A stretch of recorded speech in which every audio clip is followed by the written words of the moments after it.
Let the political games begin in Olympic fashion. The Sunday Political Brunch. As the Olympic Games wind down, the political games are heating up as we transition from one season to the other every 4 years. We know who all the players are now, and the back-and-forth bickering is about to hit fever pitch. Let's brunch on that this week. Beep, beep, it's the VU. Every 4 years, political pundits are left to wonder, who will be the running mate? That is especially intriguing, because we often know the presidential nominees well. But now we know Gov. Tim Walz. Minnesota is the running mate for presumed presidential nominee, and current VIP, Kamala Harris. Harris said, "I am proud to announce that I've asked Tim Walz to be my running mate."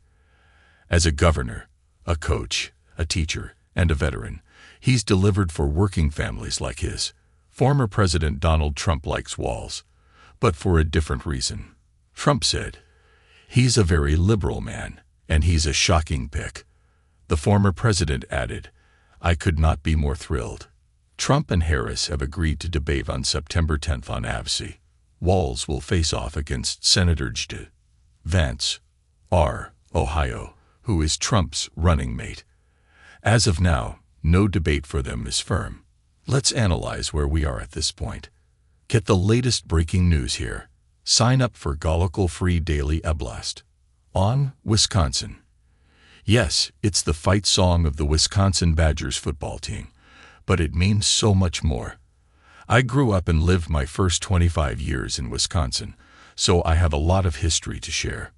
Minnesota has the twin cities of Minneapolis and St. Paul, but you could also argue Minnesota and Wisconsin are twin states. Politically and historically, they are the heart of the progressive movement in this country. Ballot box soulmates, if you will. When Minnesota Senator Hubert Humphrey ran for vice president in 1964 and president in 1968, Wisconsin backed him heartily. When Minnesota Senator Walter Mondale ran for vice president in 1976, the Badger State came backing. This bodes well for Gov. Walz and VP Harris, since up until now it looked like Trump might flip Wisconsin back to the Gov. Currently, it's tied 50-50, according to a new Market University poll taken after Walz was picked. Why geography matters. You look at Walz and Vance, and what do they have in common? They are leaders in the still declining industrial states of what's known as the Rust Belt. In my lifetime, I watched factory after factory close and watched as friend after friend lost work. It weighed on my heart so badly that when I was 25 in 1984, I packed up and moved to Florida, a land of opportunity. The industrial Midwest has not changed much since, though the rate of decline has slowed. Both Walz and Vance know this despair firsthand.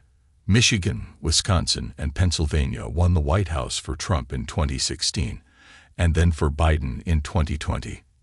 Now the 3 states are joined at the hip again in 2024. The strategy of both sides is similar. Pick a VP who can speak to the despair in the region, with their different plans to offer hope. This is why the Electoral College still matters when it comes to strategy. Minnesota at the breaking point. One of the most stunning polls out this year showed that Democrats were on the verge of losing Minnesota to President Trump, who has never won there. One poll had Trump trailing President Biden by just 4 points, and he was gaining. Minnesota is one of those iconic blue states that always votes for a Democrat, much like California, New York, and Illinois. There was panic in Democrat circles that Minnesota would fall to Trump. Biden could have still won the presidency without Minnesota, but should Trump win the Gopher state, you are talking here about pulling the key brick from a building's already unstable foundation. What say the polls? Well, it's clear the Harris-Walz team is getting a bounce, but maybe only a slight bounce, in voter preference. The latest Real Clear Politics composite poll has Harris now leading at 47.4% to Trump at 46.9%. That is half a percentage point.